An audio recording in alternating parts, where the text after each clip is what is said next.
Hey there guys, what is up? In this video, we are going to show you how to mark tasks as complete in Google Tasks. So as you can see here, this is going to be our Google Tasks, and of course you need to be signed into your account. So as you can see here, we have a task here. As I just say new, and it's due tomorrow, so to speak.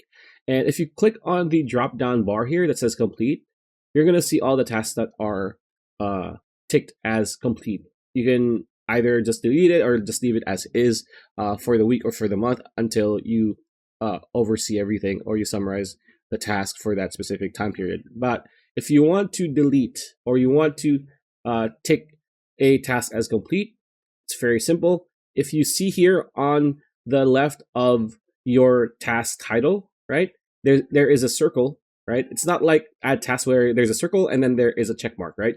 If I hover over the circle, it's going to be a check mark. And it's going to notify you that if you click on it, it's going to be marked as complete or marked completed, right? All you need to do is do that. It's going to disappear. It's going to be added to the completed tasks over here. So pretty much it. That's a video. Hope you liked it. Like, comment, share, subscribe, ring that bell icon. We'll see you on the next video.